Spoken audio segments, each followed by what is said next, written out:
Dans cette vidéo, il est question du président américain Chester A. Arthur. Je vais t'expliquer comment il est devenu président et ce qu'il a accompli.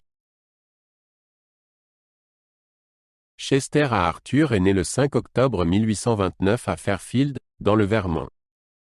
Il a grandi dans une famille qui valorisait l'éducation et le travail acharné. Arthur a fréquenté le Union College à Schenectady, dans l'État de New York, où il a obtenu son diplôme en 1848. Après ses études, il est devenu avocat et a établi une pratique prospère à New York. Ses expériences de jeunesse ont façonné son caractère et l'ont préparé à une carrière politique.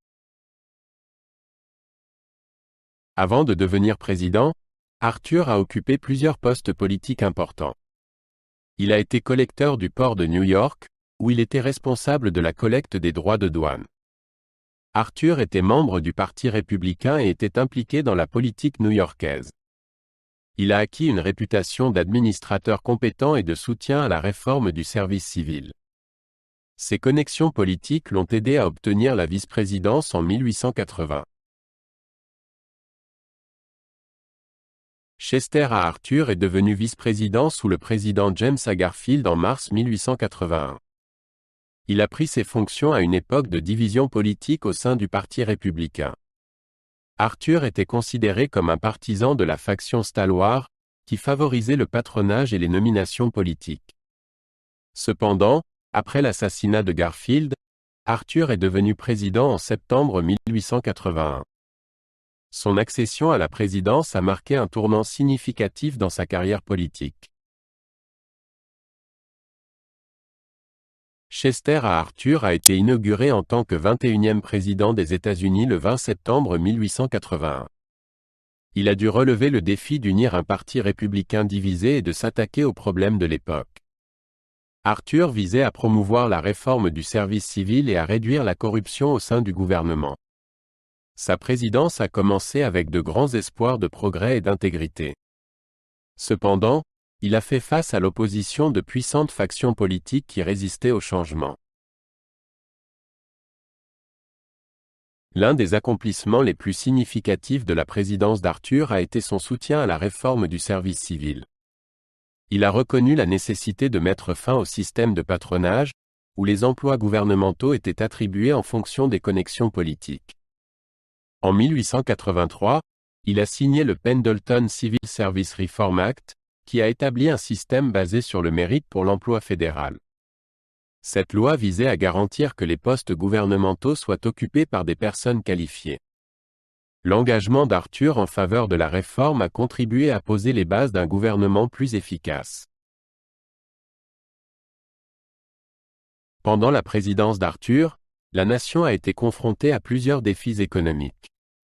L'économie se remettait de la panique de 1873, mais des problèmes tels que les tarifs élevés et la réglementation des chemins de fer restaient controversés. Arthur a soutenu le Tariff Act de 1883, qui visait à abaisser certains tarifs tout en maintenant la protection de certaines industries. Il croyait qu'une approche équilibrée des tarifs bénéficierait à l'économie. Cependant, ces politiques économiques ont été critiquées par les deux côtés du spectre politique. La politique étrangère d'Arthur était axée sur l'expansion de l'influence américaine et la promotion du commerce. Il a soutenu la construction d'un canal à travers l'Amérique centrale, ce qui faciliterait le commerce entre les océans Atlantique et Pacifique. Arthur a également travaillé à améliorer les relations avec les pays d'Amérique latine et a plaidé pour l'établissement de la conférence panaméricaine. Son administration visait à renforcer les liens diplomatiques et à promouvoir la coopération entre les nations américaines.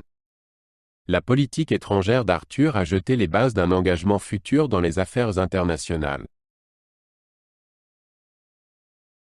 Chester A. Arthur est remembered pour son engagement en faveur de la réforme du service civil et ses efforts pour améliorer l'intégrité du gouvernement.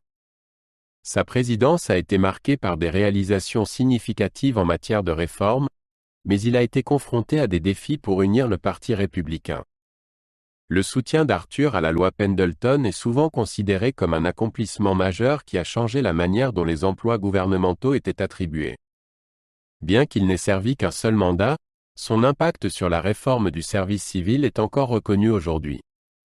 L'héritage d'Arthur reflète l'importance de l'intégrité et de la responsabilité dans le service public.